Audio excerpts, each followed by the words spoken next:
Good afternoon, residents of Everett, Washington. I would like to call to order the Everett City Council meeting of May 25th, 2022, and welcome everyone back into the City Council chambers. The City Council is conducting our weekly council meeting hybrid. This allows us to reach members of our community who wish to participate via Zoom or those who wish to attend in person in the chambers this afternoon. And it's our hope that we will continue this format so we can be as accessible as possible to our community. If you wish to participate via Zoom in a future meeting, you can find the public comment registration form on the city website under the City Council Department. Once you click on the register here to provide comment via Zoom link, you'll get a form that you need to fill out completely if you wish to provide public comment at any future meeting. After the form is submitted, you'll receive an email confirmation with the Zoom link and the phone number to the meeting. And we do request that participants submit the form at least 30 minutes prior to the meeting. If forms are submitted after that time, they will not receive the Zoom link and number to speak on that day, but may still participate the day of the meeting by coming in person to the council chambers right up to before the meeting begins. Please note we do not allow comments on any kind of campaigning, whether for or against ballot measures or candidates running for office. We also do not accept comments focused on personal matters that are unrelated to city business. Clerk, will you please take the roll? Mayor Franklin. Here. Councilmember Ryan. Here. Councilmember Vogely. Excused? Councilmember Zarlingo. Here. Councilmember Tui. Here. Councilmember Fossey. Here. Councilmember Schwab. Here. President Stonecipher. Thank you. I'd like to ask Councilmember Schwab to lead us in the Pledge of Allegiance. I pledge allegiance to the flag of the United States of America and to the republic for which it stands, one nation, under God, indivisible, with liberty and justice for all. Thank you. And Councilmember Ryan, would you please read the land acknowledgement? Yes. The City Council wishes to acknowledge the original inhabitants of this place, the Stahokes people and their successors, the Tulalip tribes. Since time immemorial, they have hunted, fished, gathered on, and taken care of these lands and waters.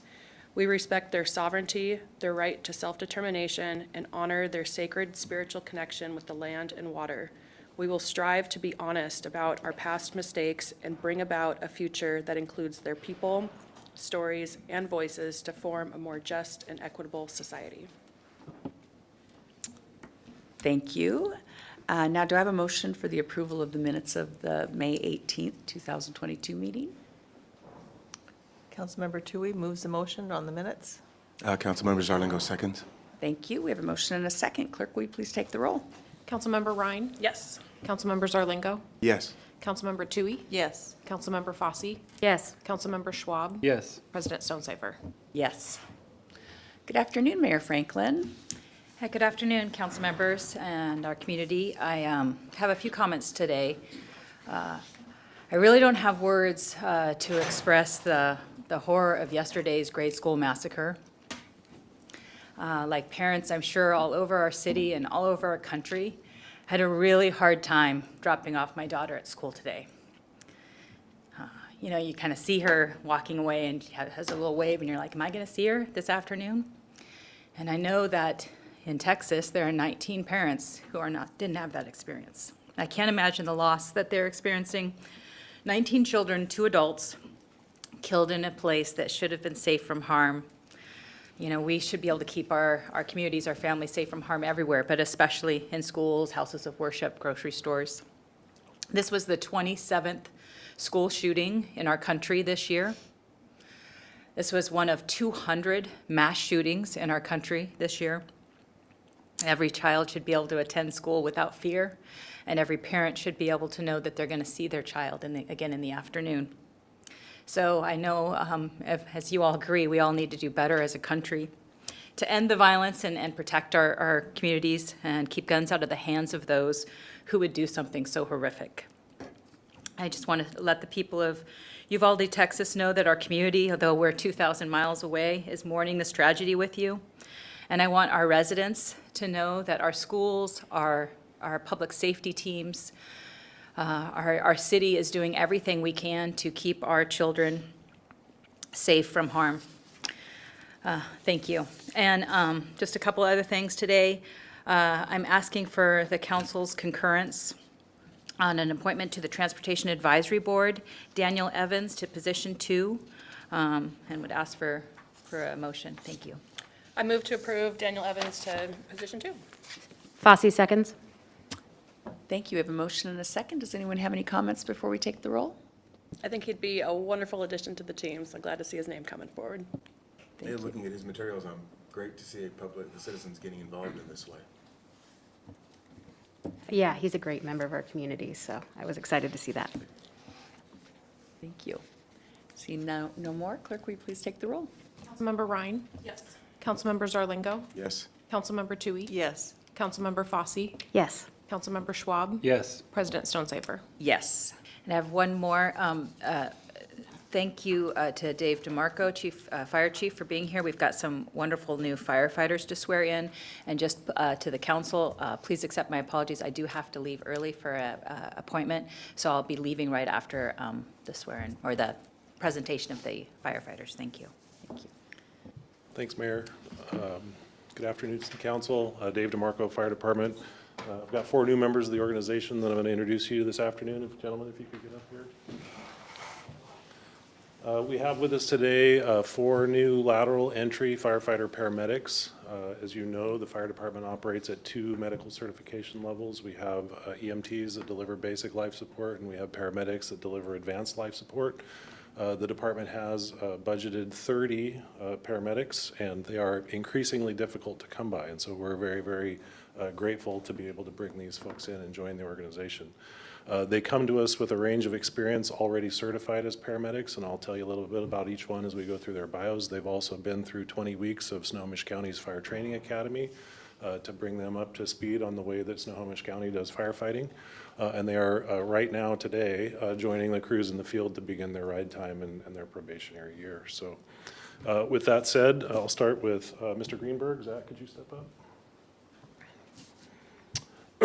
Zach is originally from Woodinville, Washington, and currently lives on Whidbey Island. And he's moving to Mount Vernon shortly with his girlfriend and their dog.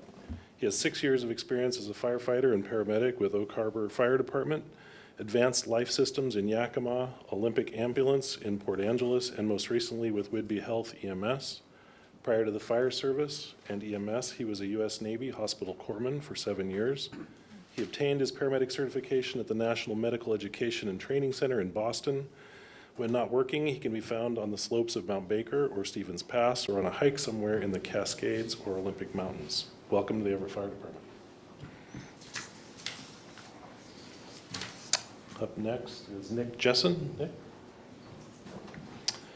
Nick is originally from Arlington, Washington, and currently resides in Mount Vernon with his dog. Nick started his fire service career at what is now North County Regional Fire Authority 18 years ago. He's flown as a flight paramedic for 3 years and most recently worked at Anacortes Fire Department. Nick earned his paramedicine degree both from WSU and CBC. And I'm sorry, what is CBC? Columbia Basin College, thank you.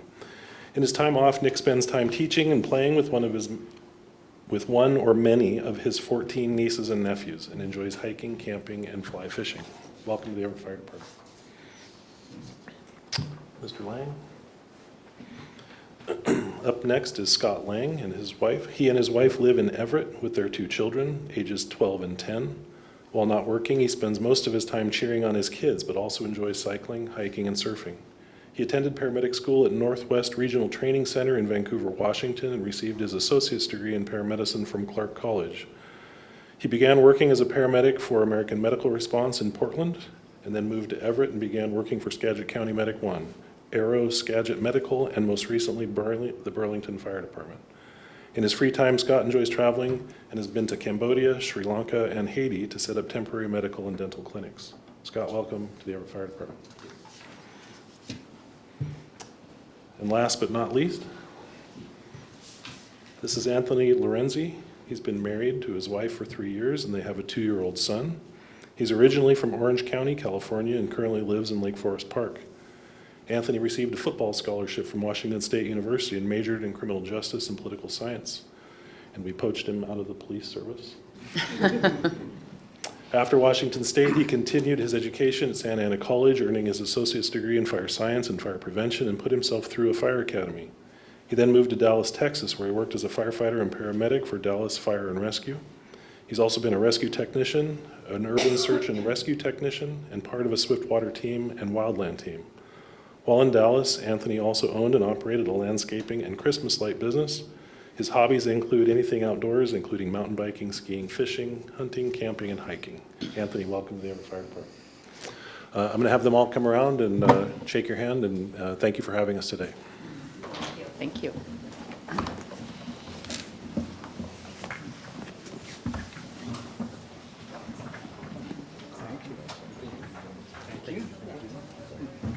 Thanks for choosing us. Thank you. Thanks for choosing it for us. Thank you. Thanks for choosing it.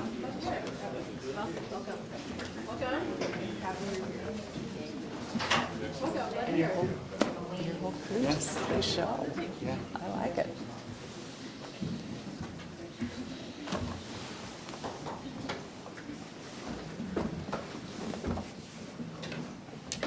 Thank you. With that, I'm all done with my comments, and thank you for excusing me early here. Thank you. Councilmember Ryan. Thank you. Only over here. Just kidding. Congratulations to all the new paramedics joining the team. They are joining a fantastic team for a fantastic city, so glad to have them on board. Thank you, too, to the mayor for her comments earlier. It's just also heart-wrenching, so appreciate her sentiments today. I had an opportunity to bike on over to the Everett train station on Friday to participate in the Bike Everywhere Day, which was awesome. There's representation from from Everett Transit and Sharing Wheels and the City of Everett's biking team, and EPD was there, and SnowPud and some other groups, so it was just great to see folks all coming together. I got some great swag, which was awesome. And also had a chance to meet a few bikers in the community, and one person that I met, the very first thing that they mentioned was how treacherous it is for them to cross 41st at Colby and Hoyt, so just wanted to make that mention again. Also on Friday, I felt like a young person and went to Fisherman's Village Music Festival, which was a total blast. So congratulations to the Everett Music Initiative and all the staff, and a big thanks to the volunteers as well for the work that they did to put it on. It was, from what I could tell, a hugely successful event, so that is fantastic. And it was also good seeing downtown hustle and bustle like that too, is a good reminder that one of the best public safety measures is a vibrant and active downtown space. I'm grateful for the work that the city's doing to focus on economic development and just making our downtown a great destination. On Monday, I attended the Council of Neighborhoods meeting. It was great to see everybody. There's a big highlight on the Everett Cleanup Day coming up on June 11th. And there's going to be some dumpster stations at Lowell Elementary, Cascade High School, Sequoia, North Middle, and Whittier. And they're looking for volunteers to staff the dumpster stations. So folks in the community are welcome to do a neighborhood cleanup and collect garbage, or if they have garbage on their property that they need to get rid of, to bring it on by. There are some things that cannot be accepted, like electronics, so check the website for what can and can't be accepted. And if you have any questions, Nicole Weber is putting the event on, and she can be emailed about it. And check out the Everett Cleanup Day website to sign up to volunteer as well. So many hands make a little work. So, and that's all I have for today. Thank you. Thank you. Councilmember Zarlingo. Well, I'll try to keep my comments uncharacteristically brief. I want to echo what Mayor Franklin said. I don't think I can add anything more to that, except that I'll be happy to be part of a council that does all we can to ensure safety and improve safety. I had a fun meeting yesterday evening with the Pinehurst Beverly Park neighborhood group. I attended there with Deputy Mayor Harper and Mayor Franklin, and that was a good time. Chance to have a lot of back and forth questions and answers and feedback, and really happy for the second time for that group to be back in person. Kind of makes me realize what all we've missed, and we'll be doing that again, I think, in late June at the same place. I suspect Councilmember Ryan will be able to be with us then. And that's it for me. Thank you. Thank you. Councilmember Toohey. Yeah, I don't have much to report this week, but I do appreciate the mayor's comments, and I know we're all have a very heavy heart on this, and let's hope we don't have to repeat this again next week. So it's very much a tragedy. So that's all I have. Thank you. Councilmember Fosse. Thank you. I wanted to say welcome and congrats again to our 4 new paramedics, and giving that 2 of them already live in Everett, I know the other 2 will come in to enjoy this city as much as we do and love it here. So congratulations and big thank you to them for joining. And congrats again to Dan Evans for joining the Transportation Advisory Board. That is a great addition. And I also wanted to second Mayor Franklin's comments. I don't even know how to explain this to my kids right now, and I also feel that concern and that pain and that worry about dropping my kid off at school. And so condolences for all of the parents and everyone impacted by this. I recently was able to attend the Snow Isle Tech and get a tour there. I don't know if I had mentioned that previously. It was a really amazing experience, very enjoyable. And I think the only other thing was I had the Historical Commission last night, which was very informative. But other than that, I don't have any other comments. Thank you. Thank you. Councilmember Schwab. I really appreciate the comments that the mayor made today. She certainly speaks the mind of many of us in this community. This last week, I attended its association called the Snohomish County Cities. They meet quarterly, and that we saw a presentation on methods of using the ARPA money. And it was good to see that the city of Everett, so I appreciate their staff and the mayor for really being ahead of most of the cities in the distribution and the use of the ARPA funds. I know there's a lot of work to do, but and then also, I also want to thank, it's definitely a little bit more personal for me to see new firefighters come into this room, because I was once one of them a few years ago, and I can remember my visit to the council. So I'm very thankful. There is a shortage of qualified, experienced paramedics, so I appreciate the 5 choosing Everett. It is an amazing city, and I know that we're very supportive of the fire department and the EMS system. That's all I have. Thank you. Thank you. And I too want to congratulate the 4 paramedics and also our fire department, who has done good work getting those lateral transfers. I mean, it's such a difference to get someone who has experience elsewhere. We get them to work more quickly. It doesn't cost us as much to get them up to speed.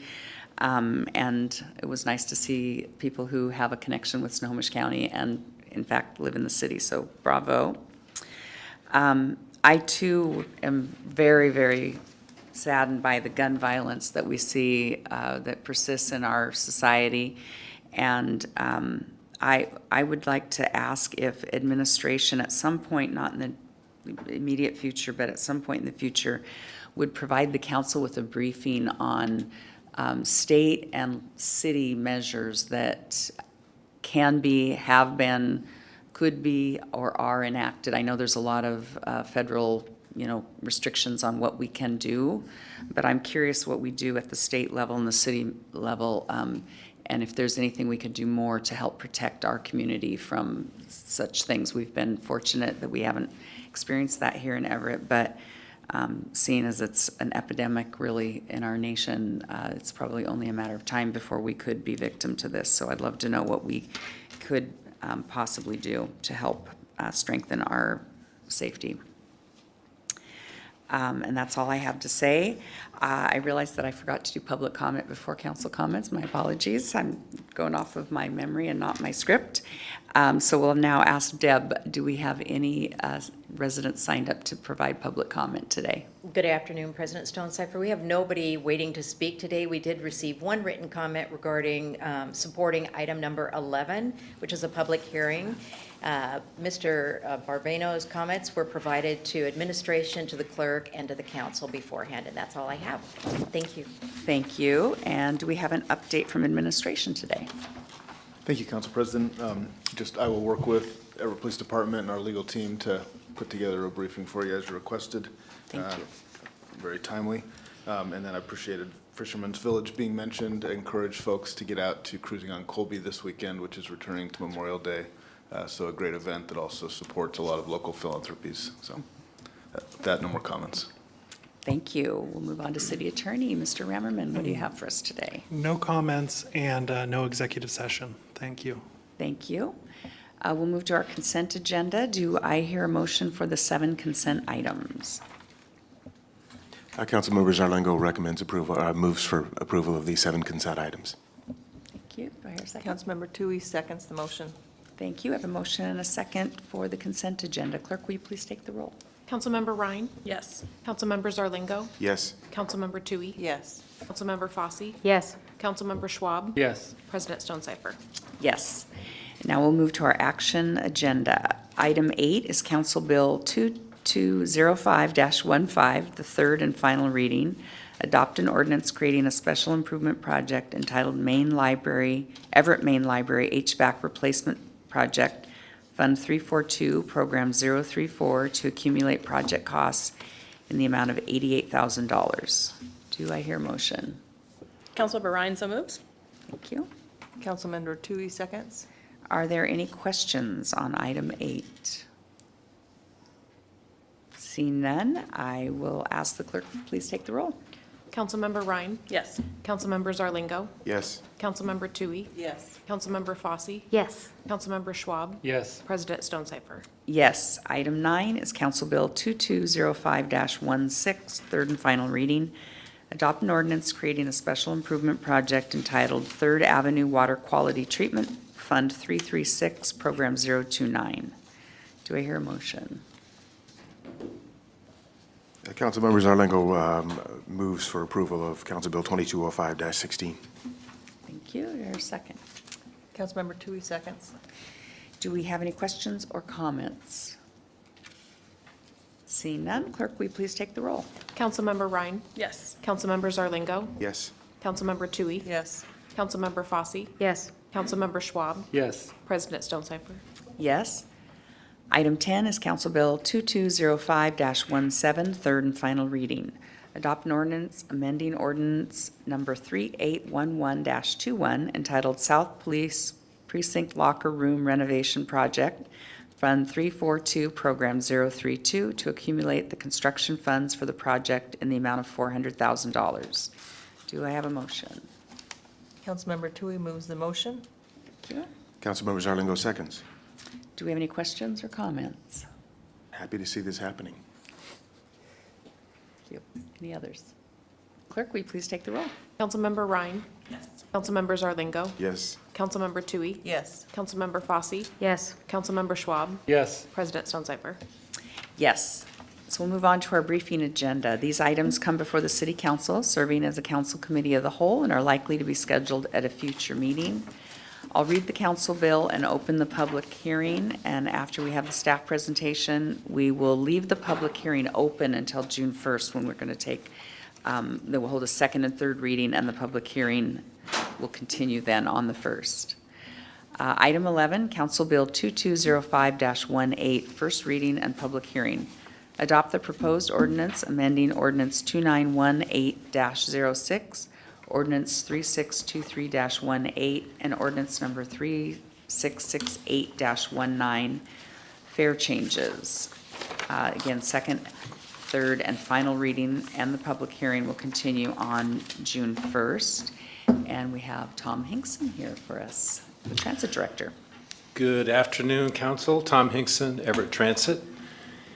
I'm really excited to bring this to you because it's a unique opportunity that the legislation from Move Ahead Washington has created for us.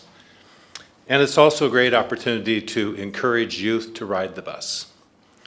So the $3 billion portion of the Move Ahead Washington legislation includes an expectation that all youth ages 18 and under will ride free on every mode that we currently have or ever will develop. So that means right now we have fixed route and paratransit. But if we had a program called microtransit, or if we ever got into van pool, it would still apply. In exchange for this, giving up the fares, which for us is about less than $100,000 a year, we would receive in this end of this next biennium little more than $758,000. And then looking forward into future years, we would receive about $2 million. And that, so we're trading about $100,000 for $2 million, which is not a bad economic decision.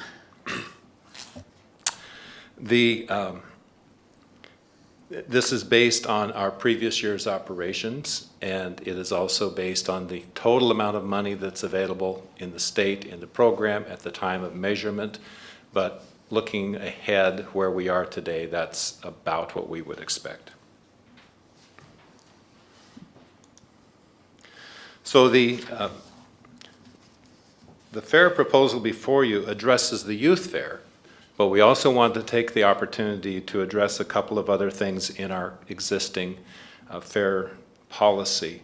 One is the Orca Lift, which previous council had adopted $1.50 for Orca Lift. Our current fare is $2, and the adult fare is $2. The Orca Lift, which is a program that you can get through DSHS, Department of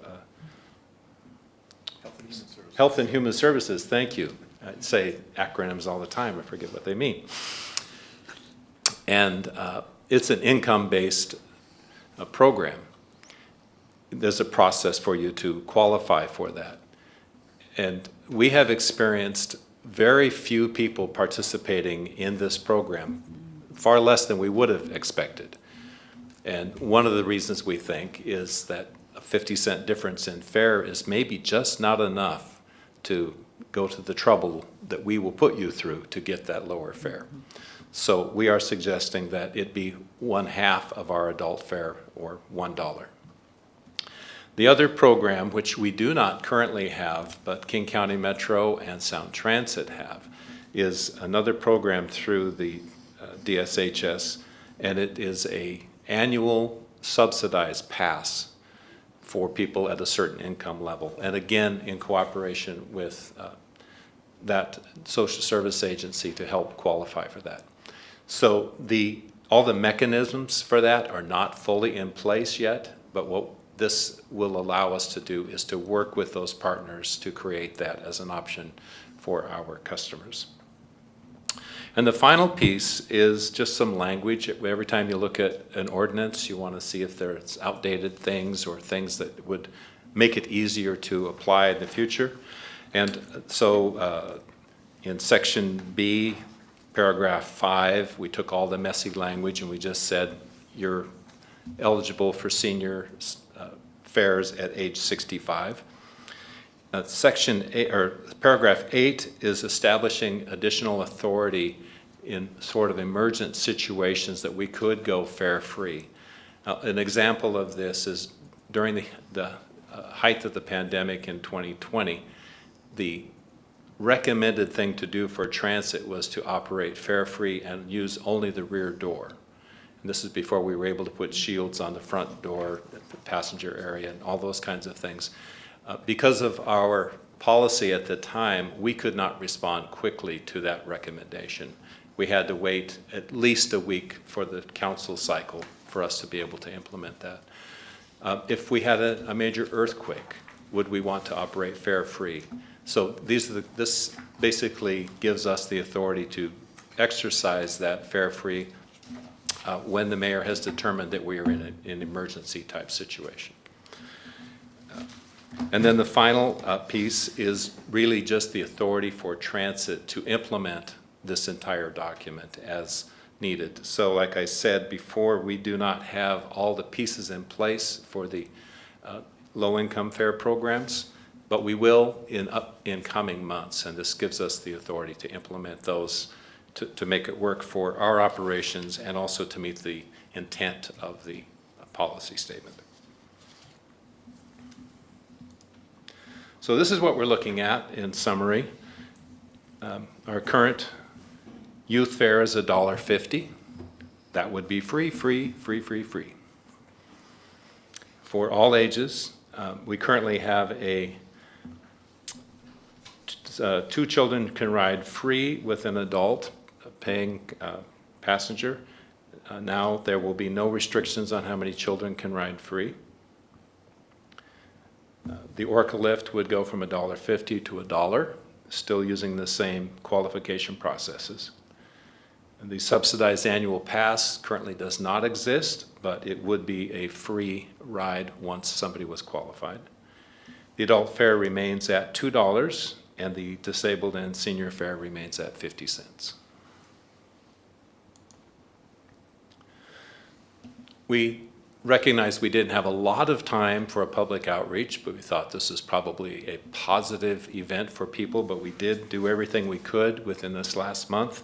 We had rider alerts on all the buses, we've had brochures, we met people where people gather, we used the website exclusively, we did Facebook posts, all those kinds of things that you try to do in sort of a mixed post-pandemic world.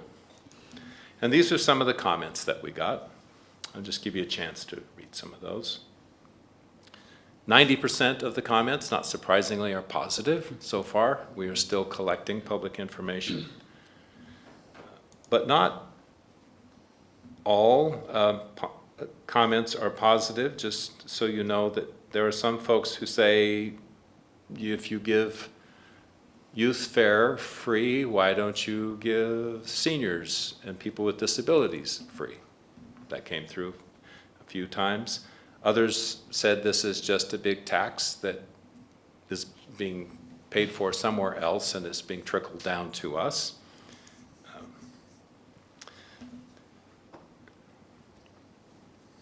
And we'd be happy to provide you a full accounting of all the comments if you would like to see them as they come in. And again, we're still collecting them.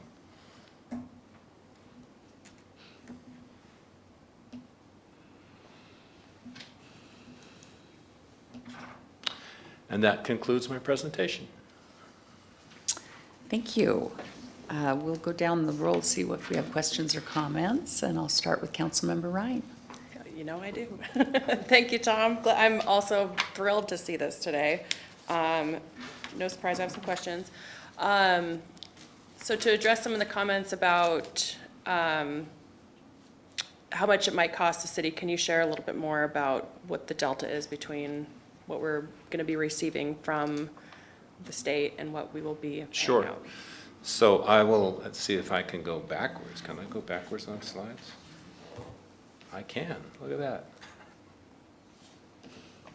Okay, so we currently collect a little less than $100,000 a year in youth fare from all of our programs. That's the cash on the Farebox, it's the Orca programs through the schools. And between now and next June, we would receive a little more than $758,000. Starting July 1 and then annually thereafter, we would expect about $2 million. So the delta in the following years is about $1.9 million in our favor. Thank you. So I have a question about Farebox Recovery. Do you know what the current percentage rate is on the overall budget? It's, right now it's about 4%. Pre-pandemic, it was about 7%. But Farebox is driven by ridership. Ridership is still at less than 70% of where we were 2 years ago. And then is there a threshold for when, so with the reduction in Farebox Recovery and then the cost that it, to maintain the systems and count the change and collect it and everything, where is the threshold for when Farebox Recovery isn't paying for the administrative costs to collect the money. Well, we actually have, from our cash box program, we have a very low cost of fare processing. We use an armored car service. We do a cash count program. I don't have the exact dollars, but that's less than $100,000 a year, right? And the staff that do that work have a lot of other duties. So if they weren't counting or assisting with counting, that's such a small percentage of the work that they do, they would still be required. So there isn't an FTE reduction if we didn't collect fares. The largest cost of fare collection in this region is our Orca partnership. And we have such a small percentage of that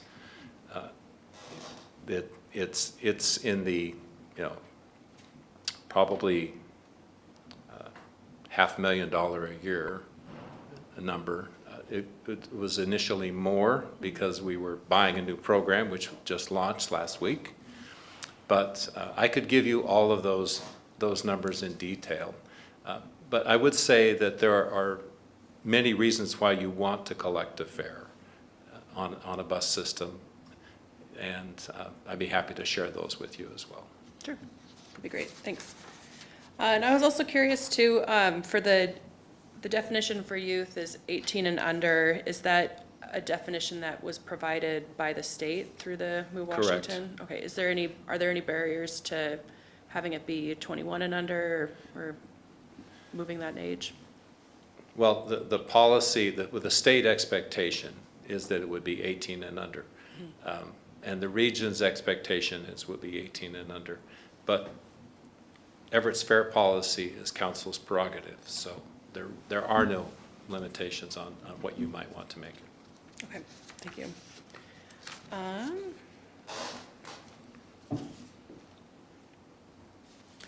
think that's all I have. Oh, can you also provide a definition for how low-income 1 and low-income 2 is defined?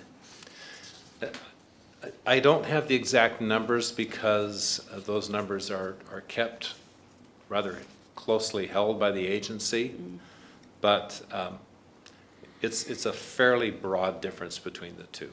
One is really where transportation, the cost of transportation is a challenge for you. That's the dollar. Where the cost of transportation is a detriment to you, where all your other life expenses, even paying a dime for transportation, tips the scale for you. That's the fare free. I mean, Okay. But it's determined by others.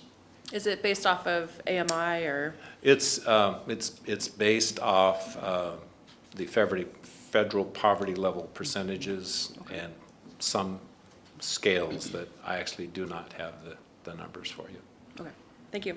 And I think it varies by community as well. Okay, great, that's all I have, thanks. Thank you. Councilmember Serlingo. A couple of quick things. I guess I'm happy to see this. Transit is what we're going to need to handle the growth we have without building tons of extra roads, which we don't have the room for nor the money for. One thing that I guess I've seen in a number of different contexts is people of limited means often don't seem aware of the assistance programs that are out there for them. I was going to ask you about some of the outreach, but I saw in your slide you've been doing a bunch of that. So again, I very much appreciate that. I'm going to look for opportunities in my work with constituents and neighborhoods and various communities and see what else I can do. If you or your department comes up with things that we as council members in our normal duties can do to spread the word, please let us know. If you have a link or something to maybe a repository of those materials that we can print out a few or something to hand out, that would be good, because I can carry those to things like neighborhood meetings, or if I go to talk to some retirement areas and that sort of thing. I'd be happy to, and I will say that the region is working on an encouragement program, and so all those materials I'll be happy to share with you when they're produced. Great, thank you. You, Councilmember Toohey. Yeah, thank you. Yeah, Tom, this is really exciting, and I assume you working through the schools with all this publicity and information, which is awesome. Do you have any idea or projection on how many years out this funding will be available? Well, the legislation is a 16-year package. Okay. But there actually isn't a deadline on this particular part of the funding. So it's in legislation that this program exists. So, you know, who's to say what future legislators may do, but this is about as long-term expectation as we'd ever Right. see. Okay, great, thank you, that's it. Thank you. Councilmember Fosse. I know if Councilmember Vogely was here, she would reinforce the idea of yay, fare, free public transportation, so just want to put that out there for her. I think this is fantastic. I'm so excited, and the Move Ahead Washington package was just such a huge feat, and I'm looking forward to seeing all the changes and the positive things that ends up doing for us. And thank you so much for the awesome presentation. Exciting stuff. Thank you. Councilmember Schwab. Yeah, thanks for the presentation. I did have one question. You mentioned that there were conditions where the mayor could declare an emergency and then it'd be free bus fare for a period of time or a day. Is that correct? Yes, that is section, or paragraph 8 of section B. Yeah. How does it apply to like special events? Say we have a 4th of July or maybe some other event in the future. That is actually already covered in the existing policy. So let me see if I can remember exactly where that is. That's okay. If it's covered, I would just. Yeah, well, I'll tell you what we're currently allowed to do that we weren't allowed to do. So we currently are allowed to do fare-free to do promotions, either for the whole system or for the route or for a season. That's already within, so far as we planned for it. For instance, we always plan to operate fare-free on 4th of July. So that's in my budget. Good.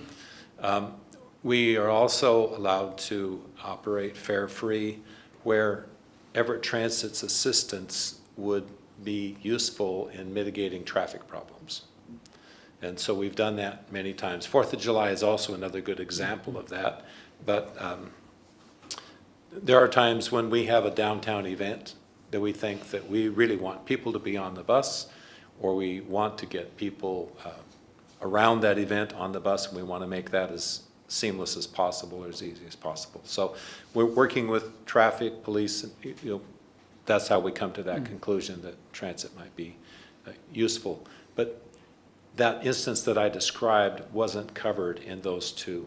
So we added this third contingency where the world is not the way we expected it to be, and operating fare-free could help solve some problems on the short term. Thank you. Thank you. And I had just a couple questions. The Orca Lift program, I'm not familiar with that. That's not just for youth then, right? That's Yeah, Orca Lift is a income-based program. income-based. Okay. Yeah. So it could be anyone. Right. And I'm glad to see that we're going to make that DSHS connection. I think in some ways, to Councilmember Zarlingo's question about promotion, these agencies are our best friends, you know, in terms of getting their customers in the knowledgeable set of what we offer. So that's good. They're good ambassadors for us. And then I'm interested to know you said that the allocation is based on the prior year's operating expenses. Are they looking at just the portion of our operations that would be attributed to youth fairs, or is it just No, some other funding formula? Our entire operation. Okay. Yeah. So it's just total operating expense, and then Right. there's some formula that is being applied to that. Well, that is all great. I'm glad to hear that. I'm sorry to hear our Farebox Recovery is down so low. I guess I hadn't realized how hard that had dropped, but we'll get back there. Yeah, we'll get back there. Yeah, and I too am sorry that Council Member Vogely is not here, because she would be very happy and gushing about all this. So thank you for that. And so we will leave our public hearing open.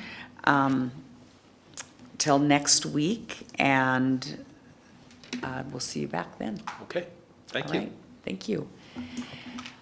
We've come to the end of our agenda with no further business and no executive session. We will now adjourn.